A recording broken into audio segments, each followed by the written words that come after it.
सरिता नाम की एक बूढ़ी औरत थी जिसका गांव में एक सुंदर सा घर था, पर वह अक्सर अकेली ही दिखती थी। गांव का कोई भी आदमी सरिता से बात नहीं करता था, क्योंकि उनका मानना था कि सरिता भूत पकड़ती है और उन्हें अपने वश में करके रखती है।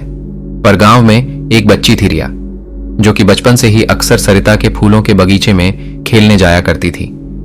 वह दोनों अच्छे दोस्त थे।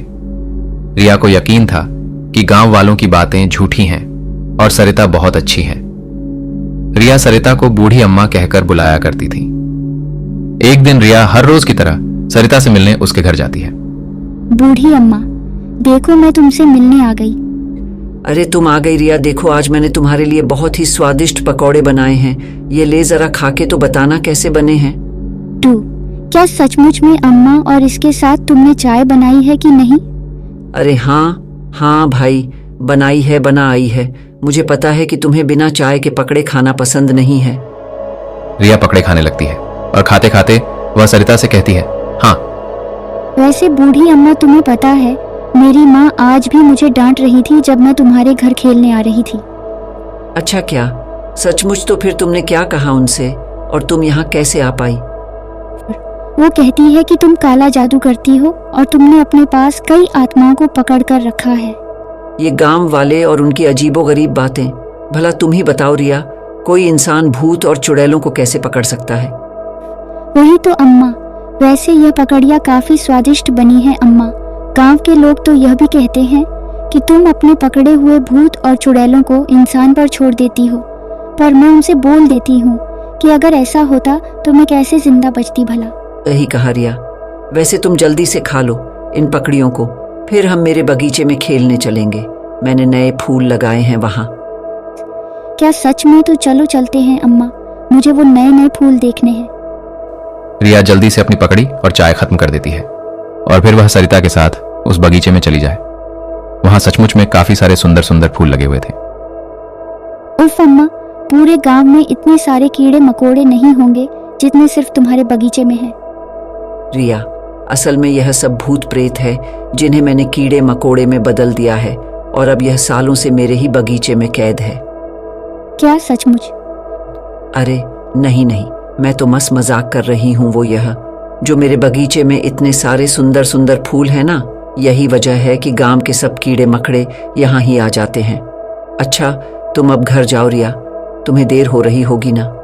अरे हाँ, सही कहा तुमने बूढ़ी अम्मा, सचमुच में मुझे तो काफी देर हो रही है, अंधेरा भी होने वाला है। अब मुझे जाना चाहिए, वरना अगली बार से मेरी माँ मुझे घर से निकलने ही नहीं देंगी। रिया हंसते हुए अपने घर चली जाती है। गांव में सब कुछ ठीक ठाक चल ही रहा था कि एक दिन गांव में एक चुड़ैल का आतंक फैल जाता है और सबको लगने लगता है कि इसके पीछे सरिता का हाथ है। रिया घर के बाहर खेलने जा रही होती है कि उसकी माँ उसे रोक देती है। रुक जा रिया, आज से तू शाम को बाहर खेलने नहीं जाएगी। तूने सुना नहीं कि गांव में एक चुड़ैल घूम रही है और वह लोगों को कच्चा चबा ले रही है। अरे पर माँ, मैं तो बूढ़ी अम्मा के साथ ही रहूंगी ना, भला उनसे कैसा खतरा? उनके साथ मैं एकदम सुरक्षित रहूंगी, मुझे जाने दो ना। अरे सारा खतरा उसी डायन से तो है। बस मैंने बोल दिया ना कि तू कहीं नहीं जा रही, मतलब तू कहीं नहीं जा रही। पर माँ, मैं जल्दी लौट आऊंगी, और वह भी अंधेरा होने से पहले ही। ऐसा कभी भी नहीं हुआ कि मैं उनसे मिलने ना गई हूँ।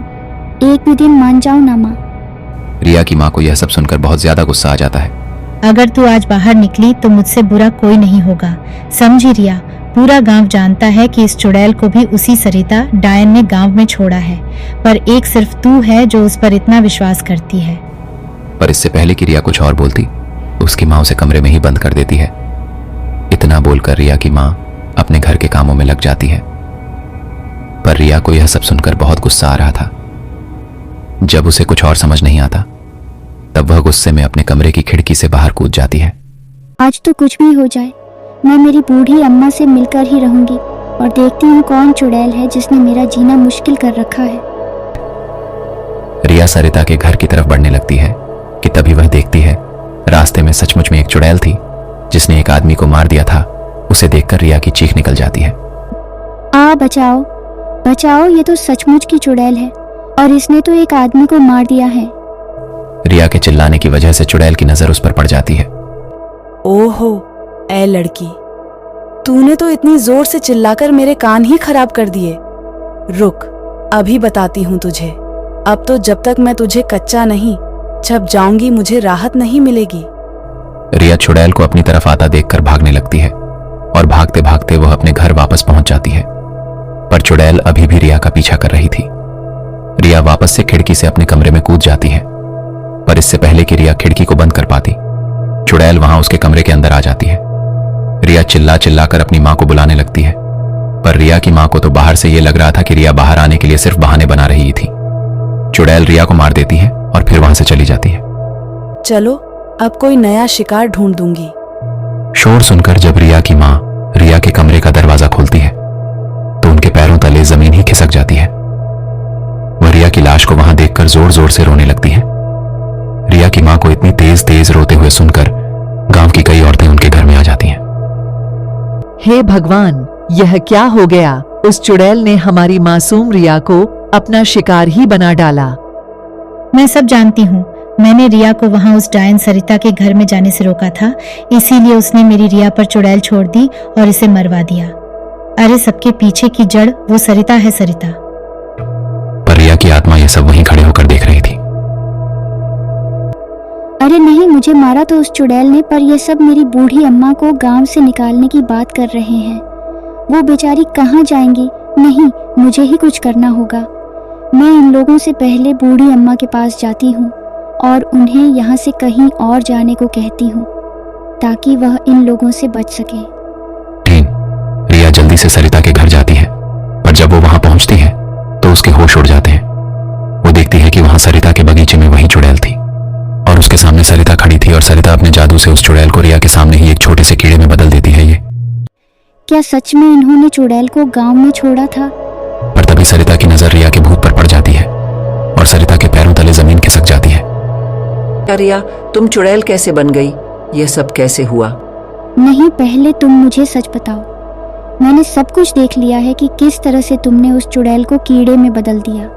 क्या तुम सचमुच में वही हो जो गांव वाले कहते हैं?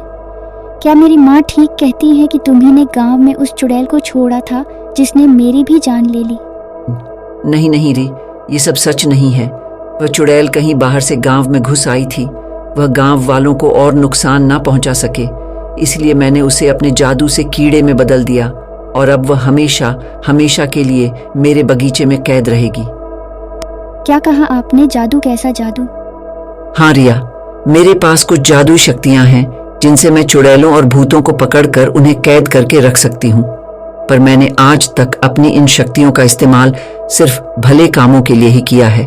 इस बगीचे में जितने भी कीड़े मकड़े हैं सब भूत प्रेत हैं। हाँ रिया, यह सब भूत प्रेत ही हैं जो लोगों को नुकसान पहुंचाना चाहते थे, लेकिन मैंने इन्हें यहाँ पर कैद कर दिया है। तभी वहां पर सभी गांव की औरतें सरिता को गांव से भगाने के लिए आ जाती हैं, पर रिया उन्हें रोक देती है। माँ रुक जाओ। रिया, मेरी बच्ची तो चुड़ैल कैसे बन गई? हाँ माँ, मैं मरने के बाद चुड़ैल में बदल गई, और अगर आपने इन्हें मेरी बूढ़ी अम्मा को यहाँ से भगाया तो मैं भी हमेशा ऐसे ही भटकती रहूंगी और मुझे कभी शांति नहीं मिलेगी। यह तू क्या कह रही है रिया? तू अभी भी इस डायन को बचाने की कोशिश कर रही है? नहीं माँ, ये डायन नहीं है, बल्कि इन्होंने उस चुड़ैल को गांव से भगाया है। रिया अपनी माँ को और बाकी सभी औरतों को सब कुछ सच सच बता देती है। रिया की माँ सब कुछ सुनकर सरिता से कहती है, हम सबको माफ कर दीजिए। हमने हमेशा ही आपको गलत समझा और आपसे दूरी बनाए रखी, पर आगे से ऐसा नहीं होगा कभी भी। और रिया, तू मुझे माफ कर दे। मेरी वजह से ही यह सब कुछ हुआ है। मैंने तुम्हें माफ कर दिया माँ। बस हमेशा मेरी बूढ़ी अम्मा का ध्यान रखना, कहीं वह मेरे जाने के बाद अकेली न हो जाए। इतना कहकर रिया गायब हो जाती है, पर गांव में दोबारा कभी कोई सरिता को